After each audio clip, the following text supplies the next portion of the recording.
have probably had one of those nights, staring at the ceiling, watching the clock, counting sheep, and the harder you try, the more awake you feel. For most of us, that's an occasional bad night. But for millions of people, that's every single night.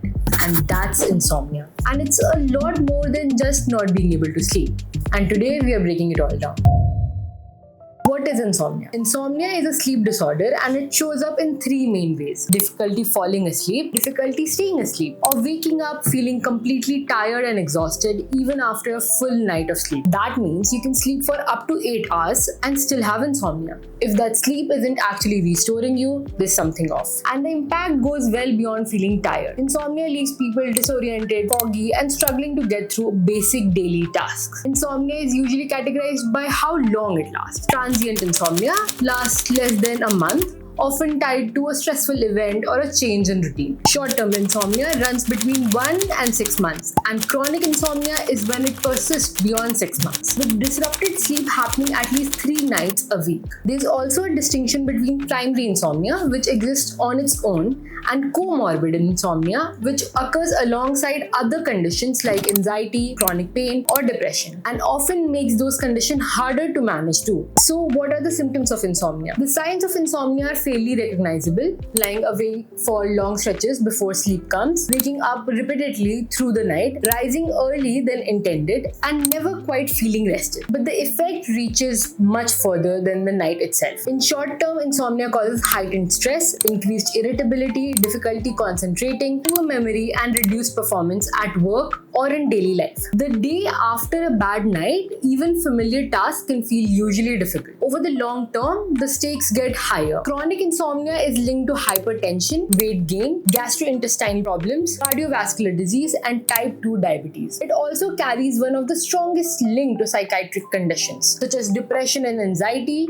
in particular of any medical condition out there. An obvious question after hearing this is, what causes insomnia? The cause of insomnia are rarely just one thing. They tend to stack up. Hyperarousal, where the brain stays in an alert, active state even at rest. This is one of the most common underlying drivers. People prone to excessive worry or intrusive thoughts are particularly vulnerable to this. Genetics plays a role too. Insomnia tends to run in families, suggesting some people are simply more predisposed to it. Poor sleep habits are a major contributor. Irregular sleep schedule, long daytime naps, or scrolling on screen late into the night all confuse the body's internal clock, known as the circadian rhythm. Lifestyle factors matter as well. Caffeine, alcohol, and nicotine can all interfere with sleep quality. Skipping meals, eating late, and not getting enough movement during the day all add to the picture. Medication. Some common blood pressure drugs and antidepressants and asthma treatments can cause insomnia as a side effect. And then there are underlying conditions such as chronic pain, sleep apnea, restless leg syndrome, and neurological conditions. All can be drivers of sleeplessness. Even pregnancy with its hormonal shifts, physical discomfort, and increased anxiety puts women at significantly higher risk. But there is